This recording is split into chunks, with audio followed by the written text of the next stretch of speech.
Osons Couture, un podcast créatif pour parler de nos garde-robes faites à la main et pour découvrir la communauté couture avec des interviews de ses personnalités, ses entrepreneurs et acteurs qui nous inspirent. Bonjour à toutes et tous. Je suis Mathilde, votre hôte, et fondatrice d'Atelier Sherwood. Je suis coach en images pour couturières et créatrice de ce podcast. Bonjour, bienvenue Julie, je suis ravie de t'avoir ce matin avec moi. Est-ce que tu peux te présenter à nos auditeurs s'il te plaît, dire qui tu es? Bonjour Mathilde, je suis ravie d'être là aussi avec toi. Alors, je suis Julie, j'ai le compte Instagram Jolie Bobine et je fais de la couture mon truc c'est de donner envie aux gens de coudre. Voilà, donc je présente ce que je fais sur Instagram. Un super programme. Et ça fait combien de temps que tu couds en fait? Pour toi, comme ça? Que je couds. Oh là là. Je sais pas, j'ai 48 ans. Je couds depuis que j'ai genre 15 ans. Je vous laisse faire le calcul, parce que ça fait pas mal de temps ça fait pas que mal. je couds. Mais que je couds vraiment des projets aboutis, en vrai, c'est en créant mon blog Jolie Bobine il y a 11 ans, je crois, quelque chose comme ça. D'accord. Et comment tu as eu l'envie de créer le blog? C'est dans une dynamique avec la création des blogs et tu as envie de partager? Tu avais des copines ou c'était plus l'idée de rejoindre des gens? Non, en fait, donc à ce moment-là, j'étais graphiste dans la fonction publique et Lola avait 2 ans à peu près. Voilà, c'était une période un peu compliquée. J'étais fatiguée et je commençais à voir pas mal de blogs chouettes et j'avais besoin d'un échappatoire. Ouais. Et j'avais une amie journaliste avec qui j'ai décidé de faire un blog, mais sans idée vraiment.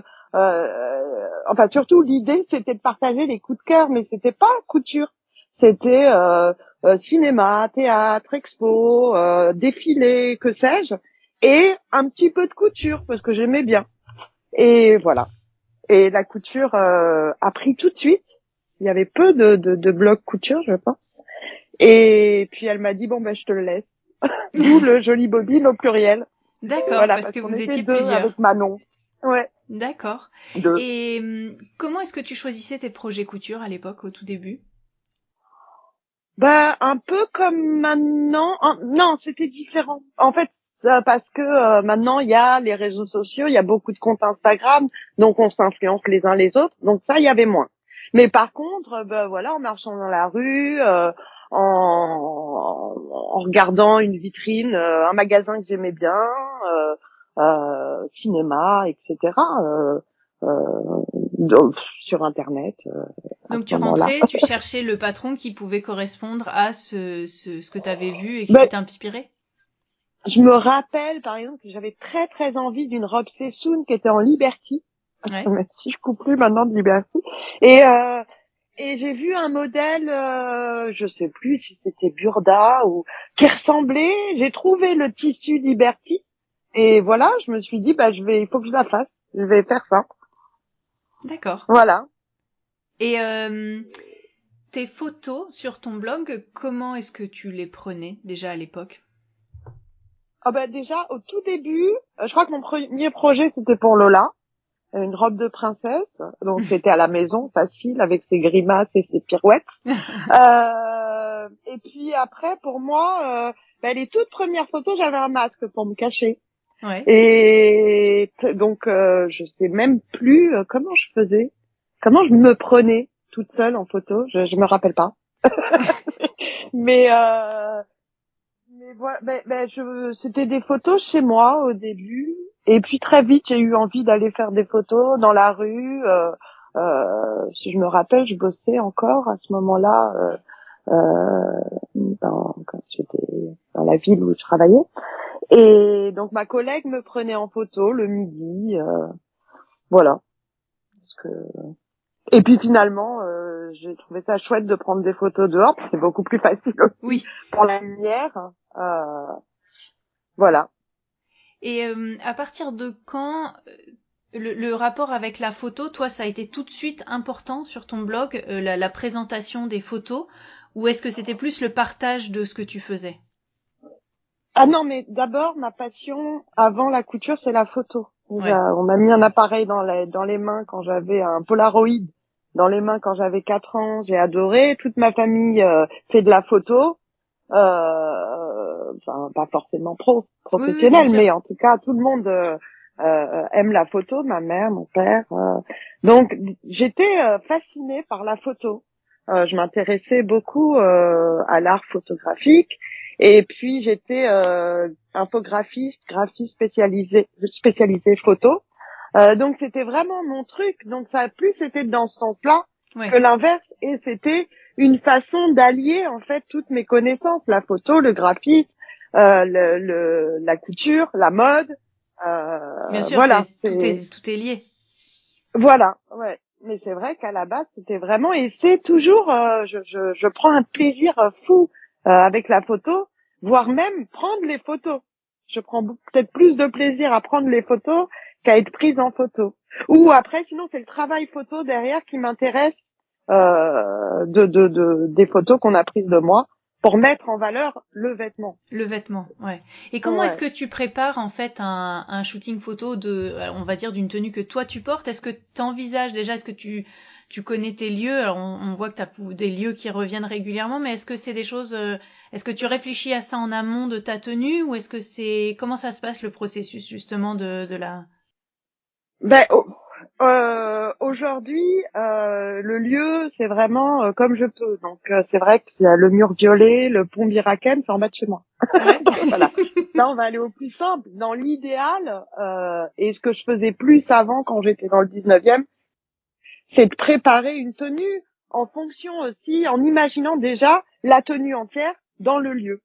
Mais Ouais. ça, c'est compliqué de le faire quand on est, voilà, quand c'est pas un boulot avec une équipe de stylisme, etc. Donc, ça reste quand même du système D. Hein. Voilà, j'ai pas de photographe, donc je m'organise avec Lola, avec des amis, avec des projets en duo, comme avec Violette Tannenbaum, Céline Tenière-Zapata, Charpentine de la Gueuse quand elle vient à Paris, enfin voilà. Donc ça peut que être de ce côté-là en fonction du temps, de la personne. Mais après, par exemple, quand on est parti à la Muralla Roja, on avait prévu avant les tenues par rapport au lieu. Oui, donc ça c'était un voyage qui était Voilà, en Espagne l'année dernière que vous aviez fait à voilà, Troyes, c'est avec ça? Valentine et à Piazzouli et Céline Zapata. Dans un Ouais, lieu ça assez c'était magique.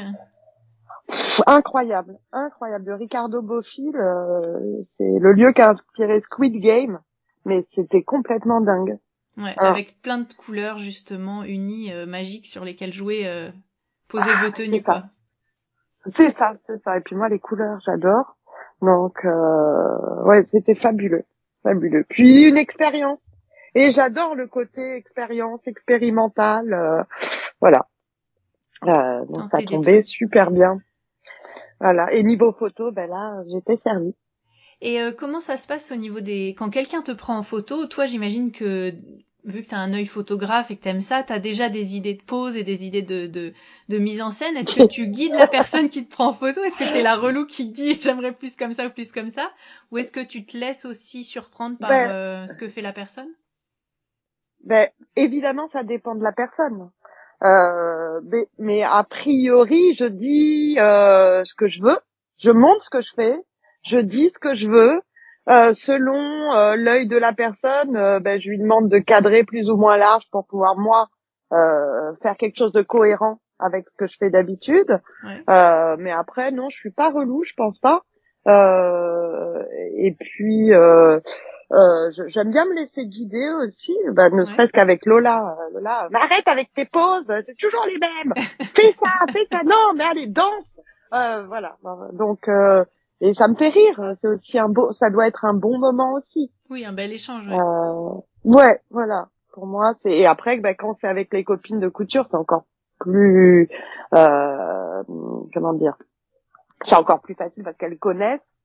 Non, c'est pas plus facile, pardon, je retire ce que j'ai dit parce qu'avec Lola, c'est hyper facile. Mais je me fais beaucoup gronder, mais c'est facile.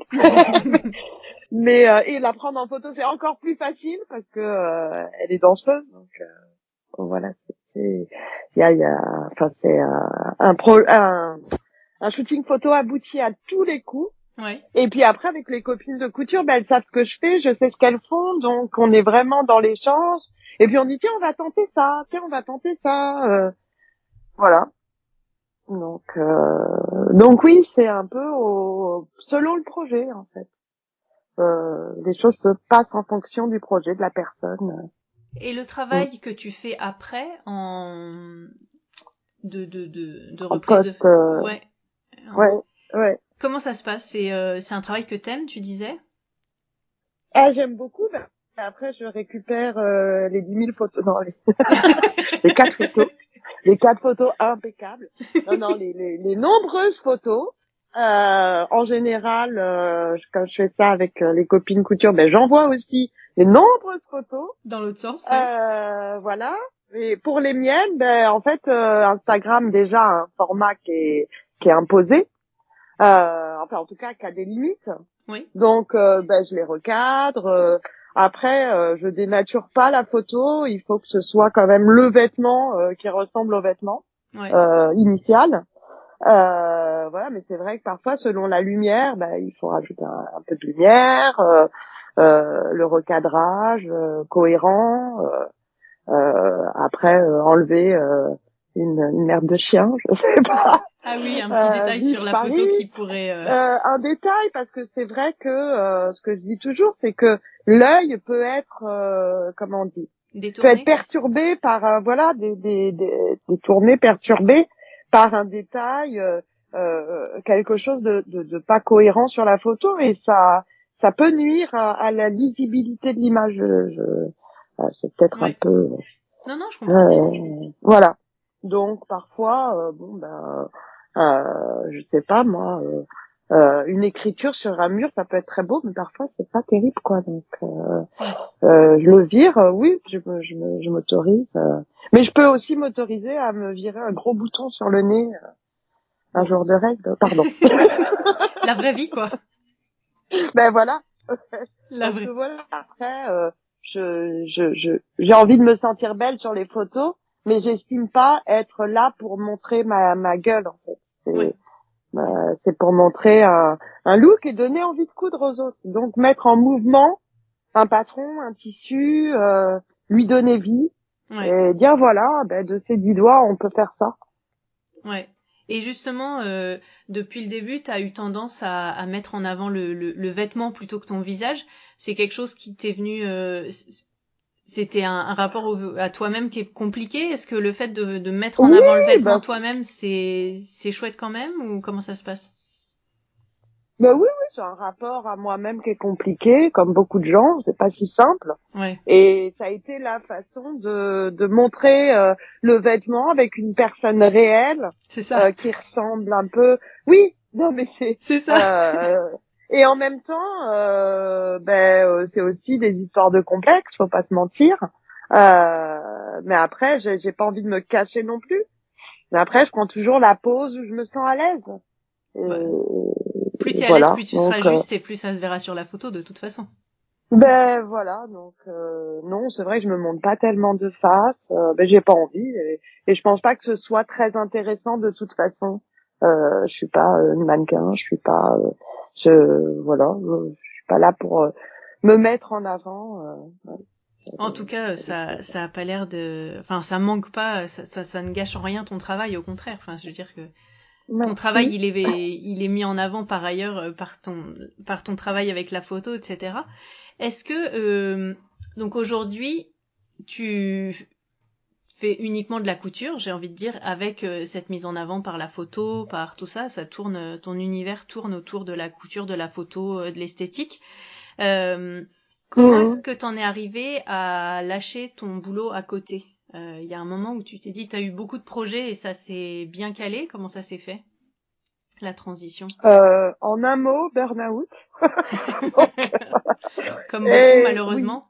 Oui. Voilà. Ouais. En fait, ça s'est fait assez naturellement. J'étais très fatiguée. Lola était petite. Le boulot, c'était très compliqué.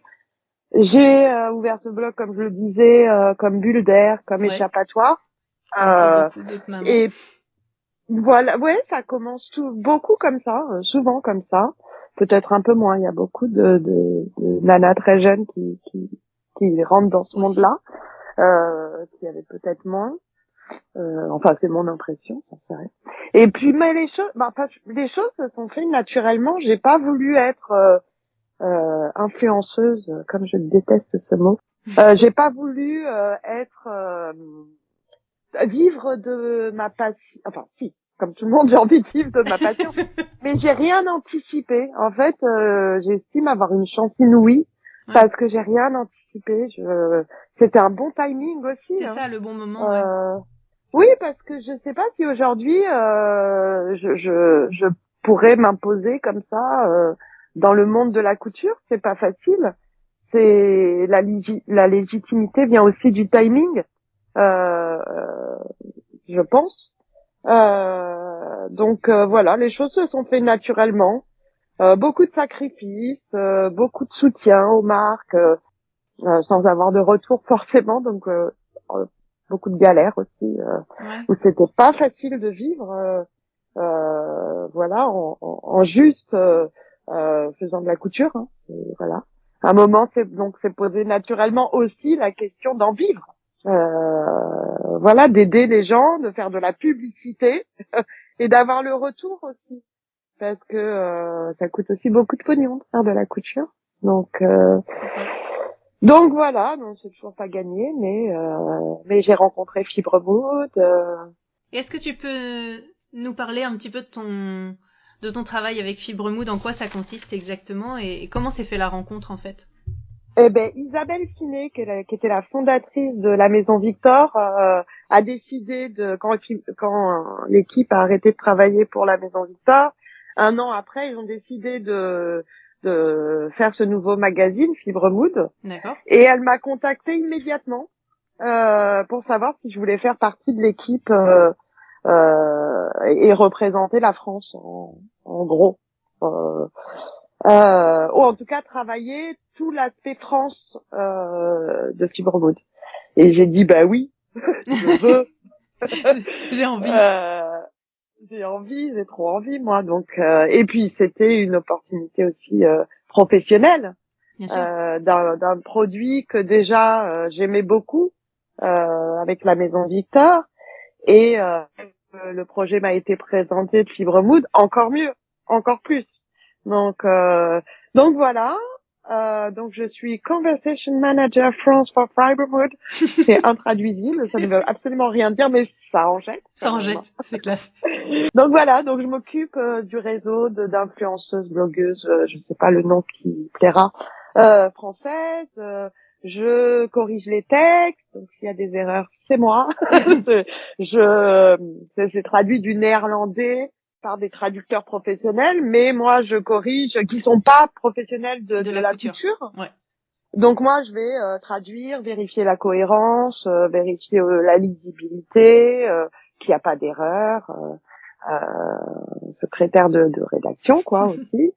Je traduis des textes, je mets en lien les gens en France. Voilà, je suggère des choses, voilà, en gros. D'accord. Je couds du Fibre Mood, mais ça c'est pas dans mon boulot. Ça c'est vraiment l'opportunité. C'est parce que j'aime les patrons Fibre Mood, je les trouve canon. Mais voilà, c'est avec le cœur. Donc ça se passe très bien, l'équipe est super. Bon, ils sont à Gand, donc c'est pas facile de travailler avec une équipe qui est loin. Ouais. Qui parle néerlandais de surcroît. Comprends pas toujours tout ce qui se dit. Ils ont des correspondants dans de nombreuses langues comme toi, ou il y a plusieurs personnes? Oui, en Allemagne, en Belgique, donc évidemment, en tout ce qui est le réseau anglophone. En Espagne, malheureusement, ça s'est arrêté. Moi, je fais des choses avec des influenceuses espagnoles. Ouais. Je redis influenceuse, hein, c'est terrible. Des filles espagnoles qui font de la couture et qui ont du talent. Voilà, j'ai un bug, je sais plus. Non, mais voilà, on est 4 ou 5. Bon, enfin voilà, il y a une personne qui s'occupe Conversation Manager pour les différents pays et langues surtout. Ouais, c'est ça, au niveau des langues. Oui, parce qu'il y a des filles canadiennes dans le groupe France, par exemple, Oui. que je gère, voilà, et qui parlent français. Donc ça dépend de la partie du Canada. Bref, je réfléchis en même temps. C'est ça. Voilà, donc c'est une belle équipe. Et est-ce que tu as des projets récurrents comme ça, ou est-ce que tu as j'ai envie de dire des contrats avec certaines marques, ou est-ce que c'est plutôt ponctuel sur un système de projet? En tout cas, je travaille avec Atelier Brunette et Meter, je pense que Oui. ça c'est assez clair. Oui. Voilà, des marques que j'aime beaucoup depuis le début, depuis qu'elles existent, Ouais. et des personnes avec qui j'ai créé des liens aussi. Et je dis pas que j'en vis, mais il y a une petite rémunération quand même. Et après c'est ponctuel. Ouais, c'est plus au Il projet. semble que ce soit un peu plus compliqué en ce moment. Donc Ouais. c'est beaucoup Atelier Brunette et Meter, mais et voilà. Mais après ça reste ma passion. J'aime bien ça reste ma passion. C'est dans l'enthousiasme. Ça reste ma passion. Donc c'est vrai que je me pose beaucoup de questions parce que je fais des choses absolument pas rémunérées parce que j'ai envie, parce que ça me plaît. Ouais. Donc tout n'est pas business.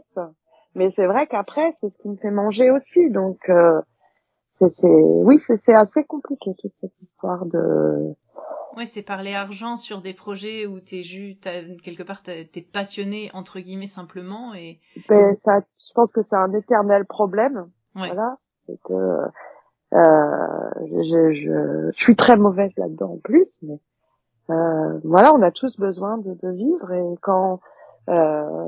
quand ça fait vivre les autres, ben, quand on fait un travail qui prend des heures et des heures, beaucoup de réflexion, de préparation, d'investissement Bien sûr. financier, de temps, ben oui, à un moment donné, la question se pose de savoir, ben moi, qu'est-ce que j'en retire aussi. Est-ce que je peux en vivre? Enfin, c'est compliqué. Est-ce qu'il y a des agents ou des espèces d'agences on va dire influenceurs, justement, couture ou des choses artistiques comme ça qui peuvent négocier pour vous? Moi, je sais que ça existe. J'en parlais justement hier avec une amie. Ouais. Qui elle a un contact. Donc il m'a dit qu'elle s'était mis en contact. Moi j'ai pas sauté le pas, ça fait longtemps que j'y pense. Parce que comme ça je gère absolument pas cet aspect que je déteste. Oui, c'est ça, c'est une façon de se déléguer. Ben oui, ouais, de pas être confrontée, de pas lier aussi l'amitié. Je Ouais. suis très très dans le relationnel. Je peux pas faire des choses avec des gens que j'aime pas. C'est vrai que c'est plus compliqué, ça. Ben surtout quand la passion est en jeu. Voilà, je suis pas business du tout, donc j'aimerais bien trouver quelqu'un et ça existe. Et je pense que ça se développe de toute façon. Oui. Vu l'ampleur que prend le monde de la couture et du handmade, DIY and co. Je pense que oui, ça se développe et c'est intéressant en tout cas. Faut que je me penche là-dessus plus sérieusement. Réflexion. Ouais. Mon sens de l'organisation incroyable, n'est-ce pas? Mince, c'est aujourd'hui le podcast? Mince! C'est aujourd'hui le podcast. J'avais oublié! Je l'avais pas noté! Voilà. Quels sont les projets qui t'ont le plus enthousiasmé ces derniers temps que t'as fait, ou est-ce qu'il y a des projets là que t'as sous le coude qui sont un peu chouettes? Qu'est-ce qui te... En fait, les projets avant étaient tous enthousiasmants et les projets à venir sont enthousiasmants. Je sais pas comment dire. Et est-ce que C'est vraiment... c'est une rencontre, c'est les gens, c'est un tissu, c'est un patron? Qu'est-ce qui te fait partir le plus, ou le plus vite, ou le plus... avec le plus Je crois que d'enthousiasme? tout. Tous les gens, les rencontres. J'adore les tissus. Non, j'avoue, les tissus. Les tissus, ça me rend un peu malade. Tissu addict. Ouf, mais... Ah ouais, mais on est beaucoup dans ce cas-là. Hein. Ouais. Et un tissu, c'est souvent le tissu. Non, on va dire que je peux flasher sur un patron ou une idée de vêtements. Et là, je peux passer mais des heures à réfléchir au tissu. Ouais. Alors c'est génial, c'est quand c'est lui, c'est sûr, c'est lui, tout de suite. Ouais. Mais souvent, non. Souvent en fait, je dis alors avec celui-là, ça peut être bien. Non, mais avec celui-là. Non, mais attends, avec celui-là. Bon, non, bon, et ça rend malade. Ça peut me rendre malade. Ouais, je comprends. Puis à un moment, je dis allez mince, je me lance, on verra. On verra. Et t'as un gros stock de Parce que tissu j'arrive pas à choisir. ou pas? SOS. Oui. D'accord. Oui. Trop. C'est abusé même. C'est-à-dire que comme j'achète du tissu depuis donc c'est 15 ans, entre les marchés que je faisais beaucoup, où tu avais des tissus de marque complètement dingues, je revenais avec des milliards de sacs, entre les coups de cœur, entre maintenant depuis quelque temps les cadeaux, les craquages, non, c'est de la folie furieuse. Faut que je me débarrasse. J'ai pas 10 vies pour tous les coups. Donc là, j'ai décidé de faire un tous tri. les porter après aussi. Ah oui, tous les porter. Mais ça, c'est un sujet intéressant, tous les porter. Tu fais comment, toi? Il y a plus. Ben voilà, il y a plus. Non, mais c'est une question qui revient souvent parce que pour moi, c'est important. C'est-à-dire, je me dis pas, oh là là, il me manque un t-shirt, je vais me coudre un t-shirt. Oh là là, j'ai besoin d'un pantalon, je vais me coudre un pantalon, pardon. Le lapsus. Ouais. T'as combien? Non, je sais pas, 15. Non, mais il est génial, ce patron, puis c'est pas facile de faire un pantalon qui te va. C'est un truc quand même, entre les moustaches, la taille, la courbure, non, franchement, celui-là me va. Alors, c'est vrai que j'en abuse un peu trop. À chaque fois, je dis, c'est le dernier, j'arrête. Mais des fois, c'est pas grave. C'est pas grave. Mais je prends du plaisir. Donc, à partir de là, en fait, alors, comment tu gères alors, tes donc, vêtements? voilà. Donc, je suis très contente quand je porte un vêtement. Là, par exemple, il y a un Perséphone sur moi. Oui, j'avoue. J'ai dit le mot! Mais, mes vestes, Marcia, je sais pas, des vestes que j'ai fait récemment, Lucien, de Violette, mais je les porte et je suis très contente. Mais c'est pas mon leitmotiv premier quand je me lance dans un projet. Je peux faire une robe, je peux me dire, tiens, j'ai envie de faire une robe complètement dingue, un froufrou volanté avec des manches bouffantes. Je vais pas la mettre pour aller faire mes courses, quoi. Enfin, c'est évident. Mais c'est un projet exaltant et qui, voilà, tout en organza, j'en sais rien. C'est pas quelque chose qu'on va mettre tous les jours, les paillettes et les strass. Enfin, la vie du quotidien nous rattrape, donc. Et ça m'amuse, moi, de coudre et de réussir un projet sans avoir ce truc voilà. Alors c'est vrai que ça va à contrario de l'idée de coudre aussi pour éviter la surconsommation et c'est-à-dire c'est un vêtement qu'on va jamais mettre. Oui, mais oui, mais c'est comme l'art aussi, des choses peuvent être belles sans être forcément nécessaires. Je sais pas comment dire, mais je trouve pas que ce soit du gâchis non plus. Même si, oui, je trouve aussi que faire de la couture, j'achète très très peu de vêtements. Bon, je parle pas des chaussures, des sacs, tout ça. J'achète très très peu de vêtements. En gros, c'est monop, quoi, parce que j'ai plus envie. Oui, j'ai envie de me faire mes vêtements moi-même. J'ai de quoi faire. Et puis si si je fais une robe que je porterai pas, je la coupe en top et là je la porterai certainement plus avec un jean. Ouais. Voilà. Donc il y a aussi l'envie de porter ce que je fais, mais c'est pas ton leitmotiv premier de faire un sweat chiant juste parce que j'ai besoin d'un truc chaud, quoi. Ouais. Voilà. Mais pourquoi pas faire un sweat? Mais qui sera pas chiant. Mais qui sera chaud. Voilà. Voilà, c'est ça. Non mais voilà. Je pense que je sais pas si c'est clair. C'est très clair. Mais oui, non, mais il y a toujours eu cette question et moi j'ai déjà rencontré des gens qui m'ont dit, le truc c'est que moi j'aime coudre, j'aime l'idée du projet Et donc ça peut être aussi l'occasion de coudre pour les autres, ou de coudre pour des occasions, pour des défilés, pour des mariages ou des choses comme ça, des occasions qui donnent l'envie de coudre des choses qu'on va pas mettre tous les jours, mais pour le plaisir de la couture et le plaisir du projet. Mais c'est vrai que dans ces cas-là, il y a ce côté artistique et réfléchi et voilà, se challenger soi-même, comme tu dis, le défi qui soit pas forcément lié à une question économique, écologique, qu'on a tous en tête, mais qui est parfois contradictoire avec une forme d'expression artistique, quoi. C'est ça, exactement. Et alors, est-ce que tu couds pour les autres, pour ta fille, des fois? Oui, pour ma fille et moi. C'est tout. Les autres, non. Non, ça prend trop de temps et comme je le disais tout à l'heure, c'est mon travail. Ouais. Ça prend trop de temps. J'ai beaucoup de gens qui me demandent, oui, est-ce que tu pourrais me faire un vêtement sur mesure?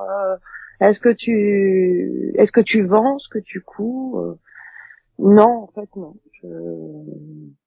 Voilà. Je couds pour...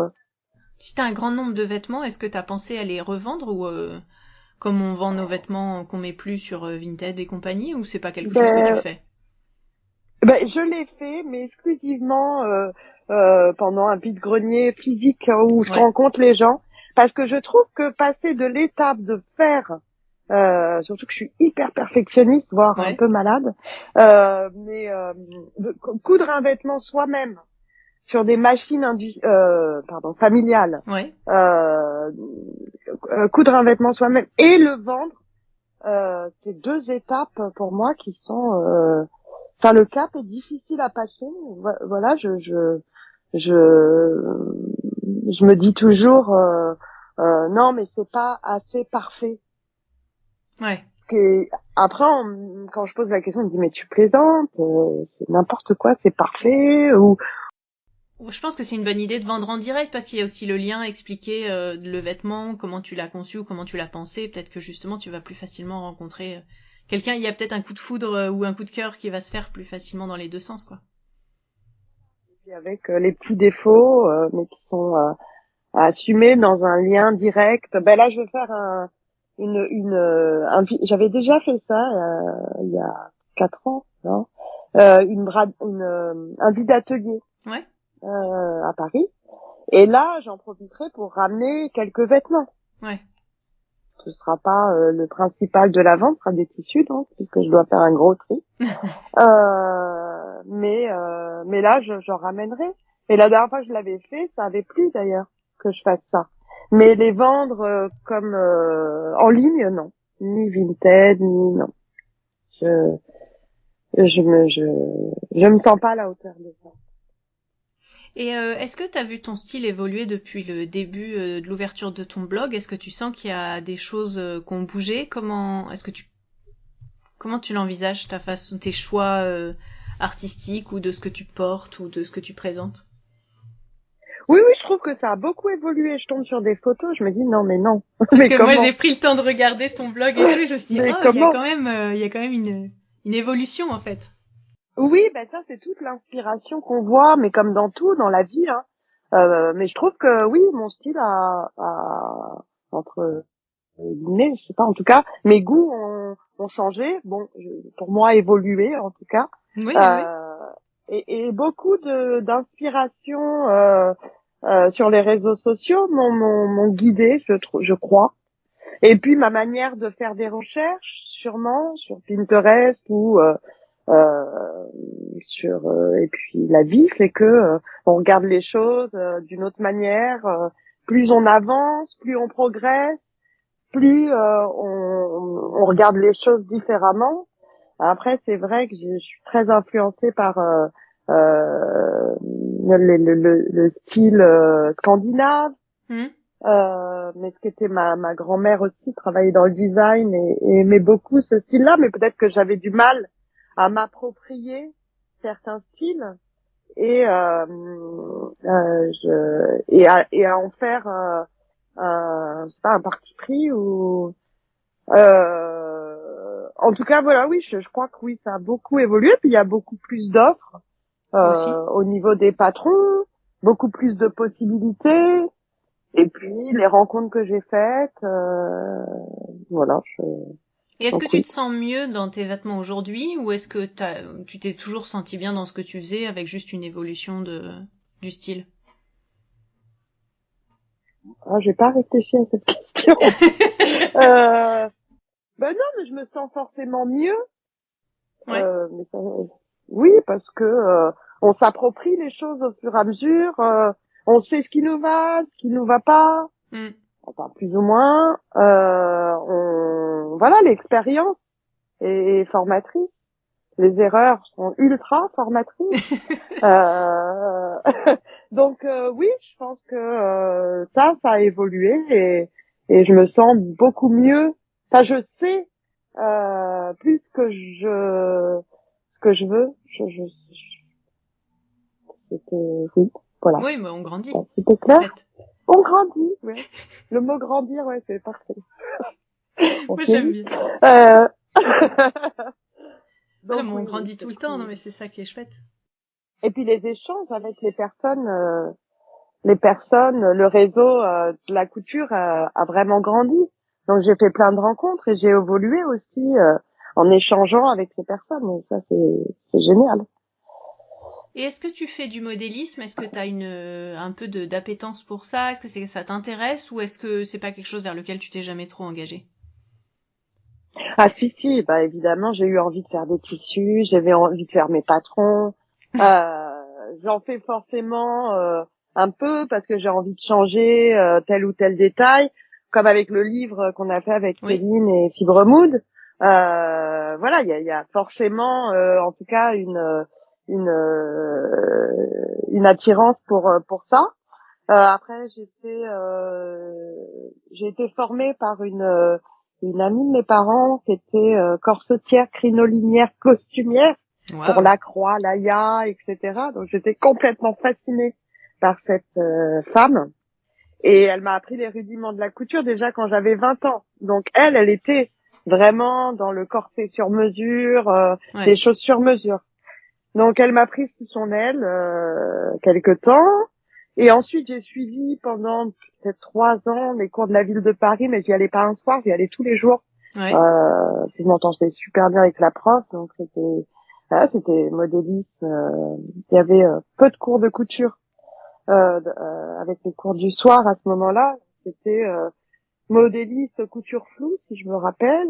J'ai suivi quelques mois des cours avec Marie-Émilienne à Yam Patterns.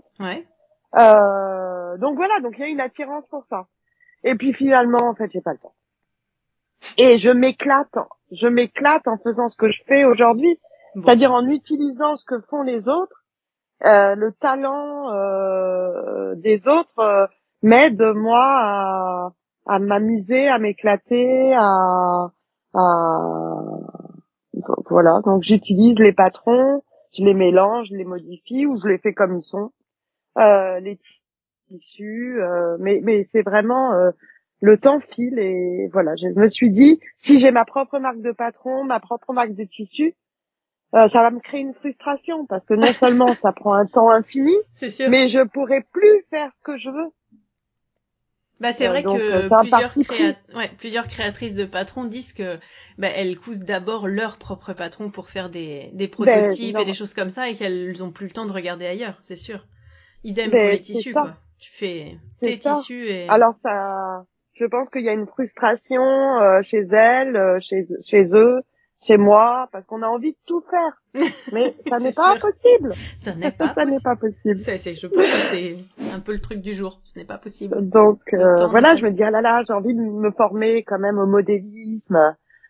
Non, j'ai pas le temps. Non, alors faut que je finisse ça. Ah, j'ai envie de faire une formation Adobe Premiere avec la mode des réels.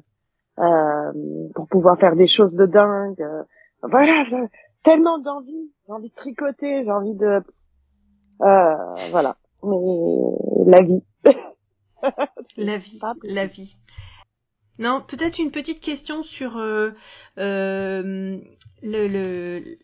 on va dire la popularité de ton compte sur Insta, est-ce que c'est quelque chose que tu ressens ou est-ce que c'est quelque chose qui t'a surtout amené des collaborations et des rencontres chouettes, ou est-ce que ça te pèse, ou est-ce que tu le vis plutôt bien? C'est une conversation récurrente quand même, hein, parce qu'aujourd'hui ça compte énormément d'avoir une visibilité. Je me suis rendu compte que ça faisait pas si longtemps que je regardais tout ça. En fait, je me rendais pas compte avant. J'avais peut-être 100 j'aime, 200 j'aime. J'en avais rien à faire en fait. Ouais. Et aujourd'hui, eh ben apparemment ça compte beaucoup plus parce que comme je dois vendre mon travail pour vivre, C'est ça, en fait. je dois aussi prouver par ce biais-là Mm. qu'il y aura un retour sur investissement. C'est ça. Et la visibilité dans ce sens est importante. Voilà, donc tout ça pour dire qu'à la base, je suis pas férue de ce genre de calcul et de tout ce qui est, comment on appelle ça, stratégie. Ouais. Voilà, mais que par la force des choses, je suis amenée quand même à regarder ça. Après, quand on me dit mais oui, mais t'es connue sur Instagram, je dis oui, dans la couture, hein, je calme, je me détends. Je prends un malin plaisir à désacraliser ça. Ouais. Oh, et puis je suis pas non plus un énorme compte maintenant, hein, parce que petit à petit, je deviens dans la moyenne. Enfin, enfin bref. No comment. Donc voilà. Donc j'apprécie le retour, toujours hyper positif, hyper chaleureux, les messages d'amour. Franchement, c'est complètement dingue. J'apprécie tout ça. J'apprécie les rencontres que je peux faire grâce à ça. J'apprécie les projets que je peux faire grâce à tout ça. Carrément. Mais c'est plutôt dans ce sens-là. Super. Que en essayant toujours de rester le plus honnête possible. Je fais des choses que je ne montre pas parce que je suis pas convaincue. Pourtant j'ai passé des heures dessus. Ouais. Donc oui, je suis dithyrambique sur ce que je fais parce que je montre ce que j'aime. Bon, il vaut Donc, mieux oui. que t'y crois, sinon si toi t'y crois pas, ça va pas le faire. Hein. Voilà, et je vais pas et même si c'est rémunéré, si ça ne me correspond pas, c'est non. C'est voilà. Donc voilà, donc tout ça, de la manière dont j'en parle, on voit bien que ça se mélange, ça se bouscule dans ma tête. Mais voilà, c'est une réflexion que j'ai sur la quantité et la qualité. C'est ce qu'on disait tout à l'heure, hein, c'est vraiment cette question sur faire quelque chose qui te passionne et essayer d'en vivre. Il y a toujours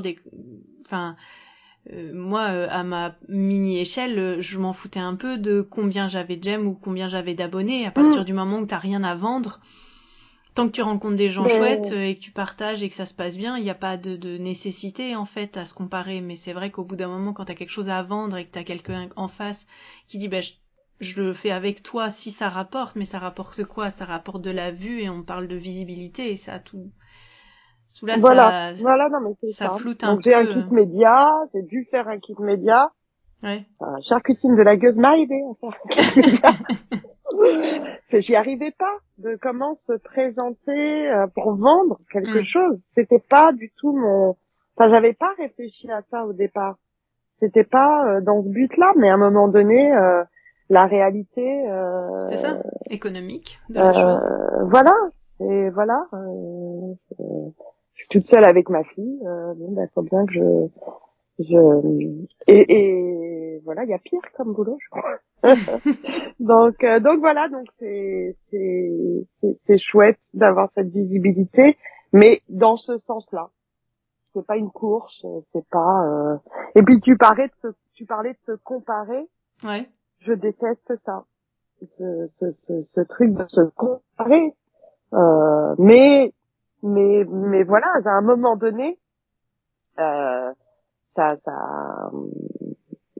comment dire, il y a une comparaison à un moment donné. Et pourquoi travailler avec elle plutôt qu'avec elle, dans ce sens-là. lui, pardon, c'est elle tout le temps. Beaucoup de nanas dans ce ce milieu. Et t'as eu Mais l'occasion il y a des mecs aussi. Ouais, et justement, t'as eu l'occasion de collaborer ou t'as eu envie de faire des choses avec des hommes qui font de la couture? Ou ça s'est pas présenté? Ça s'est pas présenté, ça s'est pas fait. Après, oui, ben moi j'aime toujours toutes les expériences. Donc oui, j'aimerais bien faire des choses avec des gens, avec des profils différents, donc hommes, femmes. Voilà, donc il y a, j'aime beaucoup Ante Jules. Ouais. Je trouve qu'il fait des très belles choses, très propres. Il a bossé, enfin il a fait un projet avec Fibremood. Je l'avais contacté pour Fibremood. C'était super bien ce qu'il avait fait. Voilà, il y a Zach, on devait faire des choses ensemble, mais ça ne s'est pas fait. Voilà, mais après c'est plus faire des choses avec, c'est plus de nouvelles expériences Ouais. que est-ce que, mais ça va être une nouvelle une personne avec que j'admire ou qui fait des choses et qui fait des choses Oui, bien sûr. Bah, ça qui fait partie d'elle. m'interpellent. Ouais. Mais n'importe, en fait, n'importe qui. Mm. Homme, femme. T'as des projets un peu fous qui Voilà. viennent? Pas assez fou, là. Ça manque un peu de folie. Ouais, mais je crois qu'il fait froid, là. C'est l'hiver. C'est plein de super projets. Mais oui, c'est une période un peu compliquée, quoi. C'est vivement le printemps. Mm. Donc il y a des idées de voyage encore, comme on avait fait avec Céline et Valentine, de collab. Voilà, Tu planifies, tu prépares. planifie, je sais pas si c'est le terme. Prépare non plus d'ailleurs. Mais en tout cas, T'as envie. j'ai envie de faire plein de choses. Voilà, j'ai envie de faire plein de choses. Et de découvrir, là j'ai les yeux qui s'écarquillent, de découvrir plein de nouvelles choses. Voilà, ça me passionne tout ça. Donc, forcément, je me dis qu'il y a plein de choses à faire Bah oui, dans l'avenir. toujours. Voilà. Est-ce que t'as envie de rajouter quelque chose, de partager un coup de cœur ou un truc qui t'a fait, ou sur un projet que t'as fait dernièrement, je ne sais pas. J'ai fait une super belle rencontre avec Violette Tannenbaum, dont j'adore l'univers. Ouais. Après, mes coups de cœur, j'en ai plein tout le temps. Et puis souvent les mêmes parce que c'est des personnes avec qui je fais des choses, Ouais, donc vous mais plein auto-nourrissez, avec quoi. qui j'aimerais faire des choses Ouais. dans le monde, l'univers. Donc voilà, mais rajouter des choses, c'est sans fin. J'ai plein de choses. Puis c'est tous les jours en fait, on se nourrit les uns les autres de ce qu'on a envie, de ce qu'on aime, de notre passion. C'est vraiment un univers, je trouve, où il y a beaucoup d'échanges, beaucoup de partage. Mm. Enfin moi c'est comme ça que je le ressens. Moi Et donc aussi. chaque jour je découvre au moins une chose. Une personne qui fait des choses dingues, une marque de patron, une marque de tissu, ou je sais pas, un lieu où j'aimerais shooter. En fait, tous les jours, j'ai l'impression que il y a quelque chose à découvrir.